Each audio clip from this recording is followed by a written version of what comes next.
Javiera, adelante usted. Doctora Javiera, oye, tú sabes, Dani, que se dice que después del 18 la verdad es que el estómago nos pasa la cuenta con todo lo que comimos. Y estamos súper bien acompañados por el doctor Rodrigo Muñoz, a que le damos la bienvenida, cirujano digestivo. ¿Cómo estás, Doc? Bienvenido. Muchas gracias por la invitación. Debutando con nosotros. Debutando con usted, así que muchas gracias. Tantas preguntas que tienen que ver con los excesos, con la automedicación, ¿no es cierto? Porque los chilenos somos bien buenos para tomarnos ahí la pastillita, ir poco al médico. Comemos mal, doctor, los chilenos tenemos mala alimentación, malos productos. Se dice que el pan nuestro es malo, la harina es mala. ¿Qué pasa? Porque, por ejemplo, yo veía resultados, dime tú si es cierto o no, ya vamos de lleno las preguntas, que entre la obesidad y sobrepeso en la adolescencia en Chile estamos en un 40% y en el mundo llegan cerca de un 10%. Eso habla que comemos mal, ¿no? Bueno, la verdad es que de manera bien sistemática durante los últimos años hemos visto de forma muy preocupante para todos nosotros cómo la cantidad de personas que viven en nuestro país con obesidad han ido aumentando, y no solamente en los adultos, que ya sabíamos que era un problema, sino que también en los niños y en los adolescentes. Sí, y el problema que ocurre con eso es que lamentablemente el exceso de tejido adiposo en la población más joven o adolescente impacta de forma más negativa y más rápida. Y hoy día tú puedes ver, lamentablemente, niños que tienen hipertensión, que tienen diabetes, que tienen enfermedades de adultos, y producto principalmente, claro, de la mala alimentación. Oye, y eso tiene que ver con la calidad de vida que tenemos nosotros, el ritmo de vida quizás, o los productos son malos, porque siempre me han dicho a mí, tú vas a Argentina y el queso que te comes es distinto, el pan que te comes es distinto, no te genera. Siempre nos hinchamos, doctor, con todos los alimentos. Sí, es que yo creo que hay como una mezcla de cosas que están ocurriendo. Ponte tú, para explicar un poquitito el tema de del sobrepeso, ¿verdad? Y la obesidad que hay en nuestro país tiene que ver mucho con que hemos incorporado estas conductas más como americanas, ¿verdad? La comida rápida, el sedentarismo.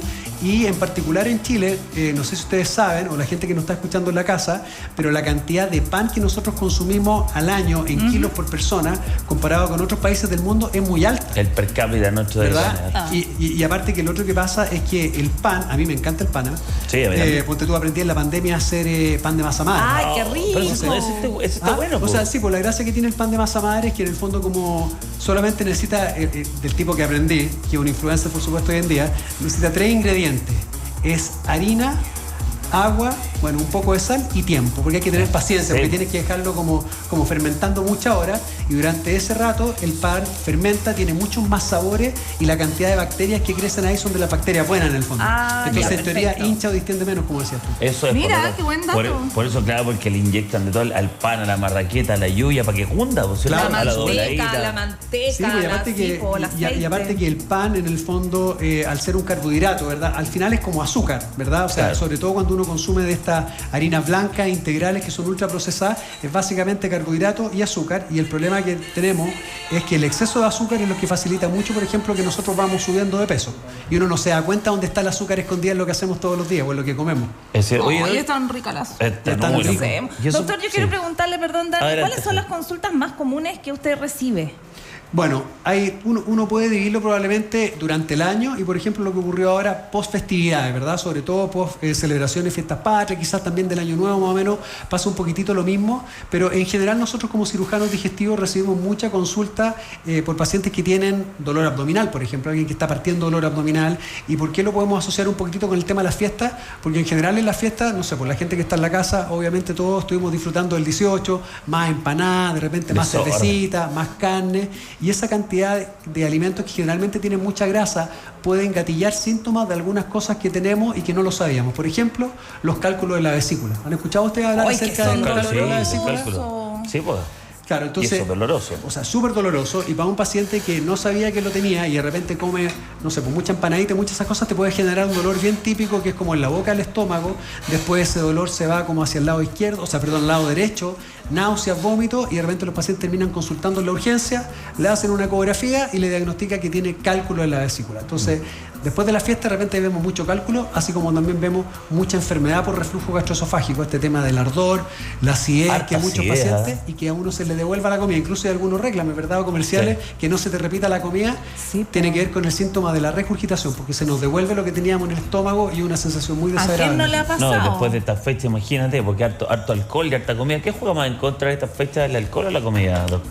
Bueno, depende. A ver, por ejemplo, el exceso de alcohol junto con estas comidas ricas en grasa, por ejemplo, en pacientes que ya tienen cálculo en la vesícula, pueden gatillar algunos episodios conocidos. ¿Han escuchado hablar de la pancreatitis, por ejemplo? Sí, por supuesto. Claro, entonces la pancreatitis es una respuesta donde se inflama el páncreas, y el problema es que no es una inflamación localizada al páncreas, sino que puede tener consecuencias negativas. Se inflama tanto el cuerpo que puede afectar los riñones, e incluso cuando hay pancreatitis grave los pacientes pueden tener riesgo de mortalidad. Entonces, cuando uno está en la consulta, evalúa a un paciente o a alguien que está en la casa, le han dicho que tiene colelitiasis o que tiene que hacerse una ecografía porque estamos sospechando eso, es muy importante que se hagan el examen, porque cuando tú ya tienes el diagnóstico, sabes el tratamiento, que cuando en este caso son cálculos en la vesícula, hay que operarse.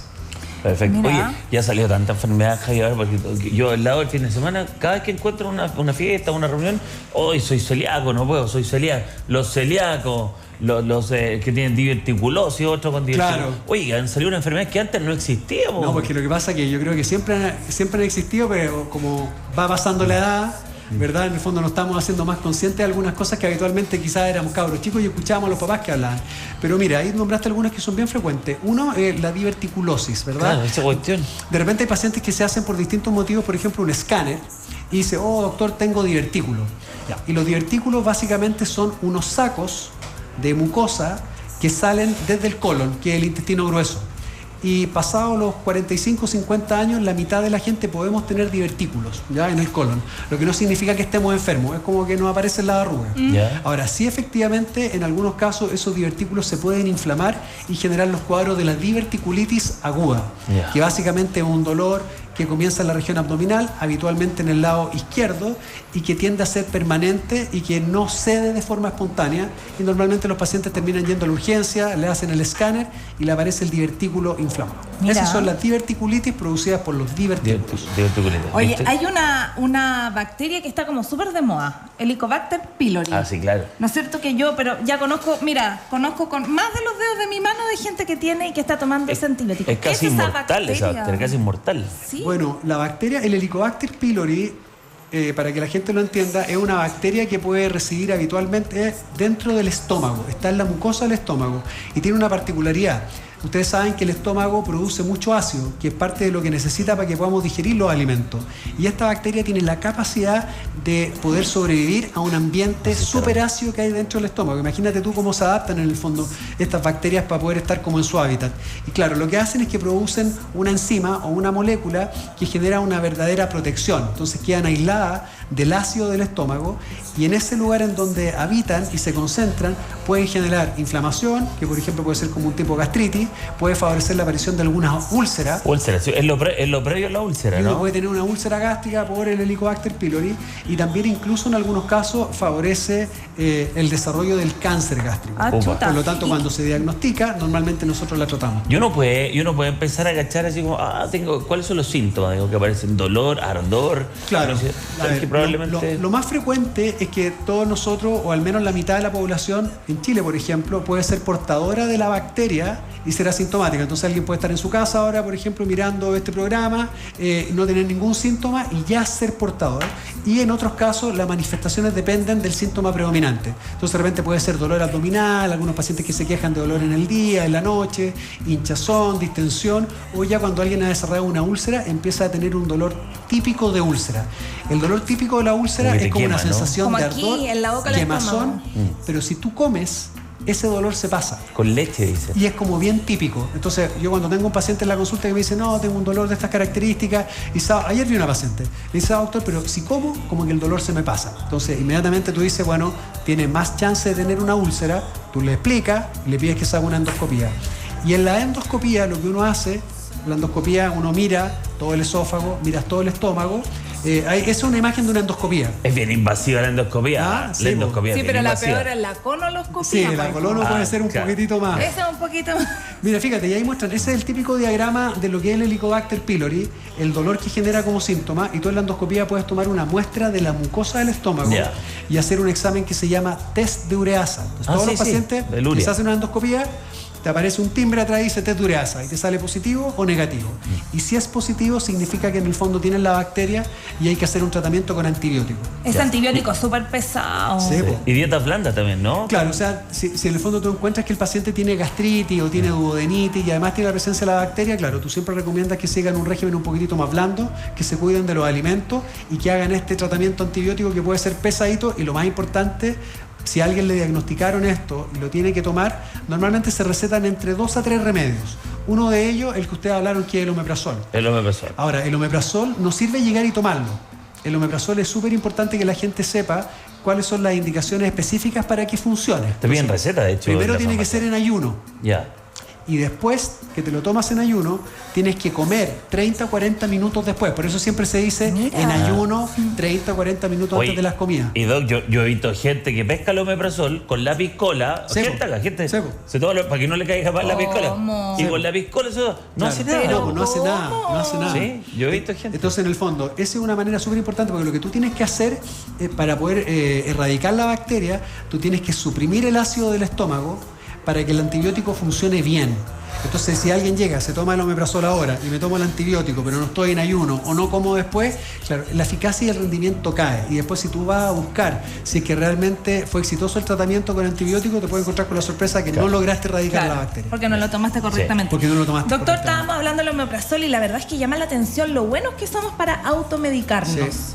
Entonces, nos duele un poco, no sé, pues tenemos aquí sentimos que tenemos úlcera, el omeprazol, nos duele el estómago, el Viadil, sin que nadie te lo haya recetado o sin que hayas tenido una evaluación. Sí, acá en Chile probablemente somos bien campeones en el fondo para esto de... Y no solo para estos remedios, piensa tú para el tema que estábamos hablando al principio, el tema de la pérdida de peso. Oye, no sé, pues mi doctora me recetó esta cuestión, vamos haciendo la receta o te la consigues con un amigo y la gente empieza a ocuparlo sin tener la precaución de tener la evaluación. Y el problema que puede tener, sobre todo el uso del omeprazol en el contexto que lo dices tú, Dani, es que puede ocultar síntomas. Claro. Y en Chile tenemos un problema muy serio con el cáncer gástrico.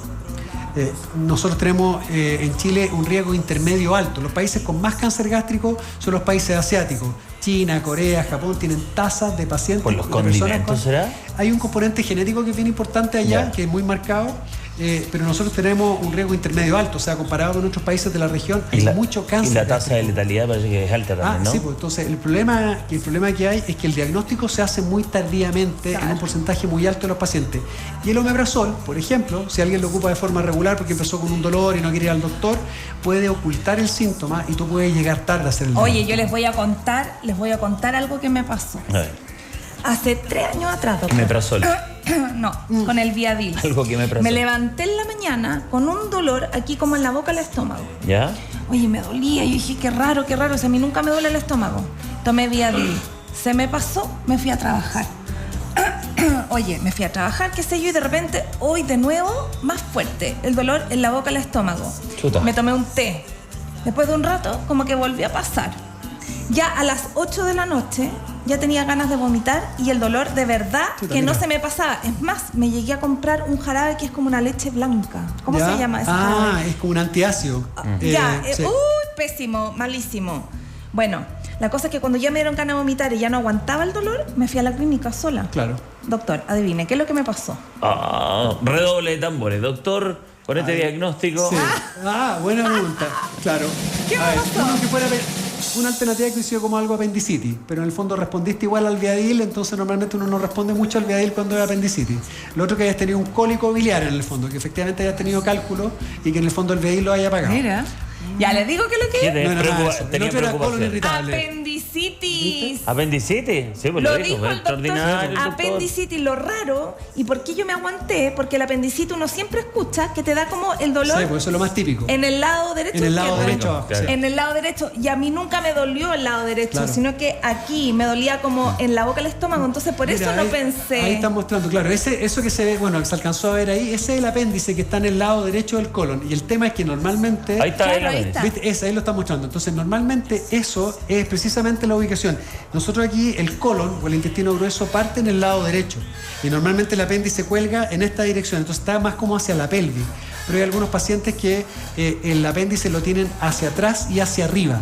entonces de repente a ti te puede llevar por el desvío, por eso me dolía por la la boca ubicación del estómago, dolor. Y en el fondo, claro, me aguanté desde las, no sé, 6 de la mañana que me levanté hasta las 8 de la noche, Dani, que llegué a la clínica, me hicieron, me dijeron, operación. Así que cirugía. Oye, Doc, tenemos preguntas acá aquí también, pero antes quiero contarte de, por ejemplo, los remedios que se toman. A mí me dicen mucho, no tomes omeprazol, toma esomeprazol. ¿Cuál es la diferencia dentro de todos los remedios que tomo? Claro, la verdad es que esos remedios corresponden a una familia que se llama los inhibidores de las bombas de protones, ¿ya? Ese es como el nombre técnico. Y el rol de ellos es disminuir la producción de ácido del estómago. Entonces, lo que ha ocurrido es que en la medida que van pasando los años, va la primera generación, la segunda y la tercera generación de fármacos, que normalmente lo que logran es tener un bloqueo de ácido más rápido que los otros, ¿ok? Ahora, en general, cuando uno salta al omeprazol, al Nexium o al esomeprazol, uno no lo hace habitualmente, salvo en casos muy seleccionados, porque además el tema de los costos sube mucho. Hoy en día, si en Chile tenemos, ¿cómo se llama esto? Los fármacos cuando son análogos, ¿verdad? Y tú puedes conseguir el mismo principio activo por un valor más económico, pero en general pertenecen a la misma familia. Oye, ¿cómo se ha afectado el estómago? Yo, por ejemplo, perdón que mire la rodilla, nuevamente como mi rodilla. Buena rodilla. Oye, pero en casos personales, por ejemplo, yo tomo, mira, a lo mejor daña el estómago, tengo que tomar a lo mejor omeprazol, tomo Eutirox, ¿ya? Losartán, otro más para la presión, magnesio, omega 3, vinagre de manzana. Todo eso que usted te lo está metiendo adentro, ¿eso no es dañino, no perjudica? O sea, a ver, eventualmente si tú te hicieras una endoscopía, uno podría encontrar alguna mucosa del estómago con un poco de inflamación. Ahora, si a ti no te genera dolor ni molestia, tampoco es una indicación en el fondo ocupar estos protectores gástricos en el fondo. Ahora, claro, Eutirox tomas porque tiene hipotiroidismo. Claro, y eso es sí o sí, pues crónico. Sí, pues, ese claro. Y para el tema de la hipertensión lo mismo, eso no se pueden suspender. Y lo otro son los suplementos que uno ocupa, que en general, dependiendo del suplemento que uno ocupe, es la evidencia que apoya que uno lo ocupe o no. Sí, en un tiempo más le tengo que sumar Viagra, entonces uno se va preocupando, Bueno, vamos sumando Oiga, cosas. doctor, yo quiero preguntarle una cosa, porque está súper de moda hoy día para bajar de peso. Sí. El Saxenda, el Ozempic, el Ribelsius, ¿no es cierto? Claro. Que de la familia de mira, está bien informada la Javi. Simeglutida y todas esas cosas. Ya, entonces, pero me pasa que de repente uno siente unos dolores, como en esta parte que uno dice, chuta, ¿será el páncreas? Páncreas. Será el páncreas, ya, ok. ¿Puede eso? Porque como que parte aquí, como que se irradia para atrás. Sí. ¿Pueden provocar esos dolores? ¿Pueden provocar algo? Claro, en el fondo esos fármacos, sobre todo el Saxenda y el Ozempic, responden a una familia de fármacos que tienen la particularidad que generan saciedad.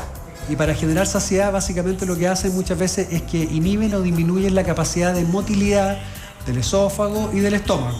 Entonces, ¿qué es lo que pasa con eso? Cuando yo como y tengo mi estómago que no se contrae de la manera habitual, los alimentos que yo ingerí permanecen más tiempo adentro. Entonces, están por más horas ocupando el estómago y uno tiene esta sensación de sentirse lleno. Y por otro lado también puede eso acompañarse de náusea. Pero efectivamente en algunos casos también puede generar como efecto adverso a veces pancreatitis o a veces puede generar algunos cólicos. Y por los efectos adversos muchos pacientes a veces suspenden el uso de estos fármacos.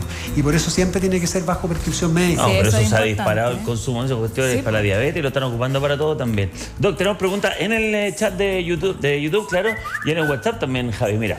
Hola a todo el equipo, estuve con hinchazón desde el 18 de julio y tiempo después derivó a dolores abdominales y pérdida de apetito. Me realicé los exámenes correspondientes y fue debido a la bacteria Helicobacter pylori. Me sentí pésimo, bajé mucho de peso y estaba muy débil. Ahora estoy en tratamiento y espero recuperarme luego. Saludos, Nicole. Bueno, ese es un ejemplo más o menos de los síntomas que pueden estar asociados a la presencia de la bacteria y lo que uno espera, porque esto también es súper importante. Aquí pueden estar pasando dos cosas. Efectivamente, los síntomas de ella, si empezaron de forma aguda, se debían a la presencia de esta bacteria y lo que uno esperaría es que cuando el tratamiento, si es exitoso y uno logra erradicar la bacteria, ese cuadro que ella tuvo desaparezca. Eso es causalidad, ¿no? ¿Verdad? Ahora, ahí ella tiene que estar muy atenta en el fondo si es que los síntomas no remiten, a pesar de tener la erradicación exitosa de la bacteria. Su médico tratante tiene que estar atento porque de repente hay colon irritable y hay otras cosas que uno tiene que empezar a buscar. Así es. Oye, doctor, más preguntas acá. Mira, Vanessa Ruiz pregunta, una consulta al doc. El año pasado me operaron de urgencia de la vesícula y hasta el día de hoy sigo con esos dolores. ¿Qué daban cuando la tenía? ¿A qué se debe eso? ¿Qué dijo, perdón? ¿Qué daban cuando la tenía? Queda como de remedio, me imagino. Sí, a ver, generalmente el cuadro más típico de manifestación de cálculo de la vesícula son los cólicos biliares. Ya. Un cólico biliar es básicamente una contracción dolorosa de la vesícula que ocurre cuando los pacientes, sabiendo a veces que tienen cálculo, comen comidas muy ricas en grasa, y eso tiene que ver con la función que tiene la vesícula.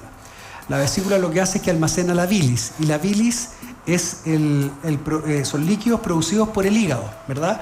Y eso viaja, se almacena en la vesícula, y cada vez que nosotros comemos comida rica en grasa, a la vesícula le llega una señal: contráete, sale la bilis, y la bilis llega al intestino y empieza a ayudar a la digestión de los alimentos. Es como el Vim que tenemos para lavar la loza. Una de las funciones de la bilis es emulsionar las grasas. Entonces, normalmente a un paciente que tiene un cólico biliar, uno le receta un remedio como este que estaba hablando tú, el Viadil, que es un antiespasmódico.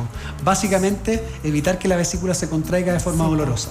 Si no se pasa, normalmente significa que la vesícula está inflamada y termina en cirugía. Oye, yo vi un amigo seco para los cálculos, y la última vez fue tan doloroso. Era contador, auditor. Claro, te juro. Matemático. Era matemático. Era ingeniero. Eso. No, escuchen esto. Y sale, ya estaba, pero así mal, lloraba de dolor. Sí. O sea, se metía en una tina con agua caliente. Oye, le sale el cálculo. Grande. Pero un cálculo renal. No, es que doctor, se muere. Era como una roca, porque yo vi la foto. Era una roca que tenía como unas puntas. Pero ese fue un cálculo renal. Seguramente. Sí, claro. Claro, los cálculos renales, mira, cuando tú estás en medicina y estás estudiando, hay un ramo que se llama semiología, que es el estudio de las enfermedades a partir de los síntomas que relatan los pacientes y los signos, que son las cosas objetivas que nosotros podemos rescatar de la historia o del examen físico. Y hay un capítulo que era el dolor renal. Entonces siempre los profesores, cuando tú no ibas a la urgencia, te decían: no, el cólico renal nunca se les va a olvidar cuando vean un paciente, es un paciente que está con un dolor horrible, con náuseas, con ganas de vomitar, inquieto, porque no se puede quedar tranquilo, porque no hay posición que lo acomode. Claro, y esos dolores en el fondo ceden cuando el cálculo que se produce en el hígado pasa por el uréter y finalmente los pacientes lo eliminan. Lo que le dolió. Pero es horrible. Imagínate lo que le dolió si salió por ahí y era como así una piedra llena de pinchos.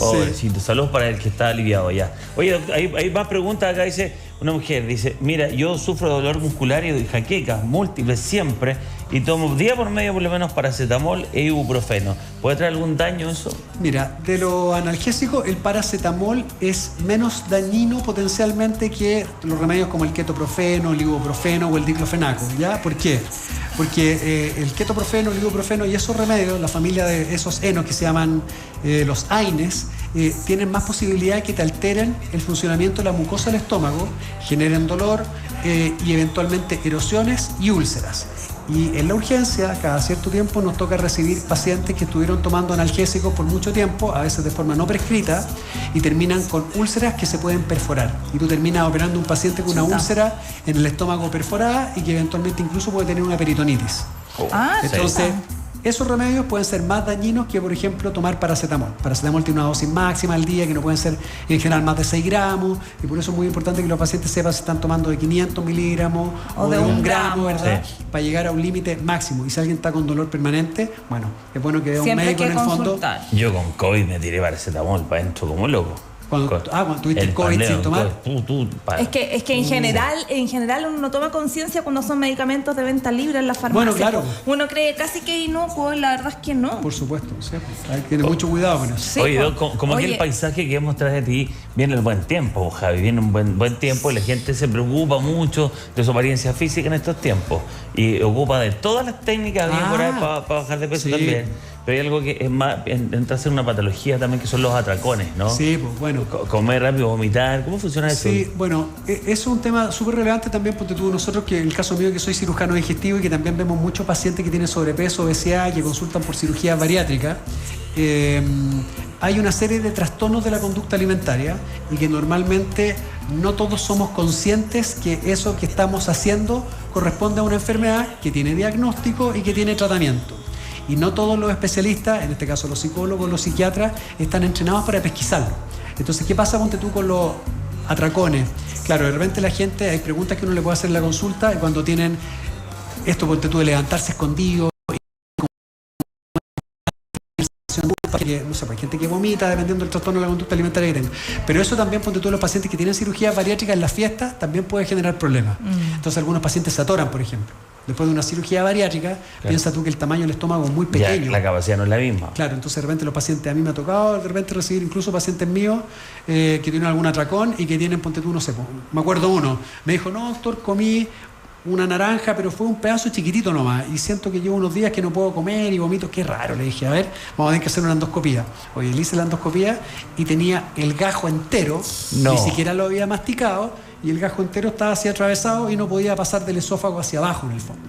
Entonces, claro, él tenía probablemente algún tipo de trastorno o un atracón que hizo esta transgresión alimentaria que llamamos nosotros y que le generó como ese problema. Mira, que, bueno, sí, pues peligroso. Más rápido se veía un mentiroso con ladrón. ¿Viste? Te quiero preguntar, le pasó la cuenta. Otro tema importante, los gases. Ya, eso, ¿Por muy bien. qué hay gases que son tan hediondos, Dios mío? Claro, bueno, eso tiene que ver con el meteorismo, ¿verdad? Para nosotros, cuando alguien anda hinchado y distendido, tiene que ver con el meteorismo. Y eso también tiene que ver mucho con el tipo de bacterias que uno pueda tener en el fondo en el cuerpo y qué es lo que come que favorece la producción de los gases. Por ejemplo, los pacientes que tienen colon irritable siempre lo van a derivar, aparte del tratamiento farmacológico. El colon irritable, para que la gente que no sabe, en el fondo son enfermedades que se caracterizan por generar dolor, hinchazón y distensión, muchas veces que están asociados a periodos de estrés y que incluso pueden oscilar entre periodos de constipación y en otros periodos incluso con diarrea, ¿ya? Pero cuando están hinchados... Una cosa lleva a la otra vez. Bueno, claro. Entonces algunos pacientes tienen colon irritable de predominio de constipación, otros tienen predominio más como de diarrea y otros van alternando. Pero este tema de los dolores cólicos y de la hinchazón y la distensión tiene que ver con la producción de los gases. Y muchas veces esos gases se producen por la degradación y la fermentación de lo que comemos. Y eso depende mucho del tipo de bacteria que uno tiene adentro. Pero puede ser que yo, por ejemplo, nosotros dos comemos lo mismo. Claro. Yo no voy a tener ni un gas. En general, las mujeres somos de pocos gases. Y ustedes, los hombres, bueno, sí, no tiene que ver con el género. Oye, porque lo que dices tú, hay una cantidad porque a mí me dijeron una vez, hay una cantidad de gases que uno podría decir que tu estómago está normal. Pero si más allá de esa cantidad, parece que hay problemas en tu estómago por la alimentación. O sea, claro, hay unas cosas que se llaman como la disbacteriosis, que se produce una alteración en el equilibrio de las bacterias como buenas que tenemos y que permiten que nuestro cuerpo funcione bien, y en algunos otros casos por distintos motivos. Por ejemplo, alguien que hace un tratamiento de la erradicación del Helicobacter pylori. Tienes que tomar antibióticos y esos antibióticos no solamente matan el Helicobacter pylori, también pueden matar otras bacterias que son buenas. Y eso hace que las bacterias que no son tan beneficiosas para nosotros crezcan, y algunos pacientes pueden empezar a experimentar en el fondo algunos síntomas desagradables como la hinchazón, los gases. Y ahí es bueno que lo vea un gastroenterólogo, porque a veces hacen algunos estudios y tú puedes hacer tratamientos de erradicación de otras bacterias que se llama sobrecrecimiento bacteriano, y eso puede ayudar a aliviar mucho los síntomas. El uso de los probióticos a veces de forma regular también puede ser beneficioso. Y a veces el ajo, los condimentos, el pimentón, la naranja, el tomate... Bueno, hay algunos pacientes uno le dice, todas aquellas cosas que usted identifique, que lo hinchan, lo distienden o le generan más acidez, hay que dejarlas de lado o disminuir. Desmitifiquemos el chocolate, la leche. Oye, desmitifiquemos algunas cosas, por ejemplo, para que la gente sepa y a ver si entramos en razón, porque son cosas que no se conversan mucho por tema de pudor, a veces temas feos. Pero ¿cuántas veces del 2 hay que ir al baño? ¿Cuántas veces? ¿Cuánto es lo normal? Porque esa es una buena pregunta. Yo creo que se la vamos a tener que hacer a un gastroenterólogo, pero en general lo que uno siempre sabe es que son entre 1 a 3 días, es como lo más típico. ¿Ya? Ahora, de las cosas importantes para los pacientes en la casa, oye, increíble cómo uno se preocupa del tránsito intestinal. Me pasa con todos mis pacientes, sobre todo después que tú lo operas. Es bien habitual que producto de la anestesia general, producto del régimen que uno les deja, de repente pueden pasar 3 días, 4 días, 5 días sin ir al baño, y te empiezan a escribir al tiro y dicen, oye doctor, yo 3 días sin ir al baño. Estreñimiento, claro. Claro, entonces la gente se asusta y se preocupa mucho. El tema es cuando a ti te genera molestias o dolor ir al baño. O sea, yo he estado 10 días sin ir al baño. ¿Viste? 10 días. 10 días, casi me muero. ¿Pero eso fue por algo en particular? ¿Hiciste algún cambio en la dieta? Nada. 10 días, casi me muero. Estaba compartiendo espacio. Nada. Si somos todos seres humanos, todos vamos al baño. Pero en el fondo pueden haber situaciones que hacen que, pero cuando ya genera problemas, es decir, alguien va al baño, le cuesta, y cuando va con dolor, se pueden generar problemas, se pueden generar erosiones. Hay pacientes que tienen hemorroides y a veces con la constipación los hemorroides pueden salir o se pueden reventar. Entonces, cuando ya hay problemas, es bueno evaluarse y tratarse, porque efectivamente hay pacientes que tienen un tránsito intestinal enlentecido. Y para eso, a veces hay algunos remedios y fármacos que lo pueden ayudar a que no estén constipados. Pero promedio dentro de la normalidad que hablamos, que decías tú, entre 1 y 3 días, una vez. O sea, claro, si alguien va al baño cada 3 días y no tiene ningún problema, está bien. Claro, pero cuando alguien va cada 5 días y ya le duele ir cada vez, eso en el fondo tiene que evaluarse y tratarse. Les cuento mi remedio natural para ir al baño. Todos los días, un kiwi. Ah, mira.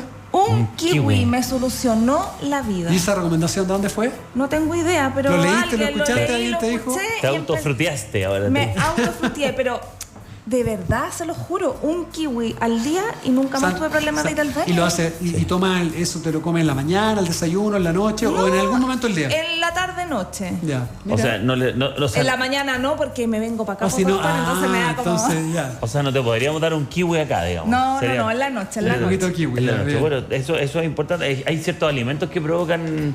sí, porque facilitan ir al baño. Sí, porque claro. típico, bueno, hay unos productos comerciales que tienen nombre de fruta, pues, ¿verdad? Que son típicos.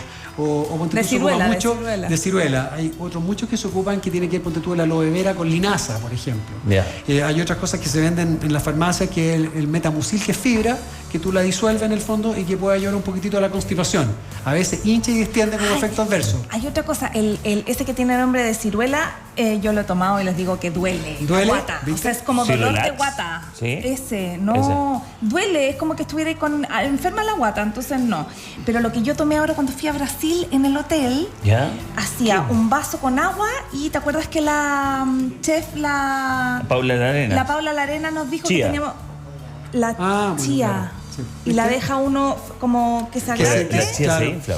Claro, Y o sea, uno humedeciendo y se lo toma. Y también todos los días uno iba al baño. ¿viste? ¿Eso es bueno? Esas cosas sirven, po. Aloe vera, venden unas cápsulas de aloe vera con linaza, o aloe vera solo, o lactulosa. Bueno, hay distintas cosas que uno puede de repente recomendarle a los pacientes para que lo Los ayuden. que somos intolerantes a la lactosa, por ejemplo, como yo, que también te hinchas y todo, con leche, con queso, inmediatamente sentís dolor y hinchazón, ¿verdad? Sí, pues, es súper hay mucha desagradable. gente intolerante a la lactosa. Sí, pues, es muy desagradable y ahí normalmente cuando van a consumir algún producto que tiene lactosa, le tienen que dar las enzimas de lactasa y le recomiendan que la tomen antes en el fondo porque es muy molesto, súper incómodo. ¡Qué lata! No, y también para celíaco, la lactosa. Son todos caros esos productos. ¿Eh? Hay un solo supermercado que tiene más variedad que uno puede encontrar, pero todavía sigue siendo caro para los que tienen estas complicaciones. El otro día me contaba la gente con celíaco, era 2 marraquetas o 3 marraquetas, 5.000 tantos pesos. No te creo. Claro. ¿Sí? Claro, esa es la alergia al gluten, en el fondo, Claro, la enfermedad también, celíaca. por supuesto. Hay que eliminarla. Sí, no, pero de repente algunas de estas enfermedades que requieren como alimentos menos ultraprocesados y más restringidos, a eso son más caros. Sí, pues ahí hay que hacer una labor de Estado, yo creo también, porque cada vez más cantidad, pues más gente, pues. Entonces hay que mejorar ahí la oferta para las personas. Qué interesante hablar de estos temas que son como medios tabúes, porque uno no se junta con las amigas a preguntarle cuántas veces vas al baño, po. Y tener la confianza de tener al doctor y preguntarle. Obvio. Ya supo todo de ti, aunque el kiwi, te comiendo kiwi, vas a cachar entero. Pero sí, de verdad se los recomiendo, si es natural, mal no me va a hacer. Mira, tienes que hacer las recomendaciones. Y yo, si pasaba 10 días sin ir al baño... No, 10 días. No, eso es mucho. Muy nocivo. Ya, pues, yo de verdad me sentía mal, estaba como desesperada. Ahí con el kiwi se arregló. Y con el kiwi se arregló, pues. Mira qué bien. Es maravilloso. Hay distintas técnicas. Acá también dicen, yo tomo agua con limón y estoy. Dice, agua con limón ¿Y para qué cosa será? También para ir al baño. Pero el limón no es medio ácido. Sí, pues, te puede causar otro tipo de cosas. Lo que pasa es que hay mucha gente que hace cosas y las asocia con algo sin que necesariamente esa sea la explicación. Claro. Sí, pues, es ponte tú típico, no sé, por de repente en el hospital o en la consulta, algunos pacientes dicen, no, a mí me dio hipertensión el día que tuve una pelea con mi marido, me enojé, no sé qué cuestión, y después fui al doctor, hipertenso, y de ahí que hipertenso. Entonces uno asocia es una asociación. Sí, claro. ¿Qué hace la gente? Sí. Oye, qué maravilloso. Doctor, si alguien quiere pedir hora consulta con usted, ¿dónde lo encuentra? Bueno, a partir de mañana voy a volver a trabajar en la clínica Las Condes. Ya. Y Las Condes lo bueno que tiene una sede presencial en Estoril y también tiene otra presencial en Peñalolén. Además de la telemedicina en el fondo. Pero esos son los lugares donde los puedo ver y atender. Ahí estamos viendo el Instagram del doc, Rodrigo Muñoz, DR, doctor, claramente. Mira, ahí está ¿viste? todo, mira la ficha. Oye, hartos seguidores, doctor. ¿Tú eres tú, doctor? ¿Eres tú, doctor? ¿Eres tú? Sí, pero con Sí, inteligencia po. artificial. Soy su inteligencia. ¿Viste? No. Ahí con mi Uy, familia. 2 gotas de agua. Ese es mi hijo. Mira qué tal. En un evento ahí que tuvimos un congreso mundial que se hizo aquí en Chile. Que mira que divertido, ahí está mi hija de cumpleaños, la mayor. Bueno, entretenido Instagram ahí para que vean. Gracias por lo didáctico, Doc, por lo claro. Nosotros también estamos aprendiendo contigo. Sería bueno contar contigo en futuros programas. Si ¿No hay problema? yo vengo. Sí, pues de la Radio Metro, te hemos escuchado en la Radio Metro, ahora acá. Estamos aquí al lado. Estamos al ladito. Maravilloso, ¿no? Y muchas gracias y espero que a la gente le haya servido la información que discutimos hoy día. Maravilloso. Un abrazo grande para el Doc. Gracias, Rodrigo. Gracias, Rodrigo Muñoz. Como la actora, como la actora, tal cual. No lo conozco, quiero conocerlo. Sí, vamos a ver, muy simpático. Oye, a la vuelta de comerciales vamos a tener de aquí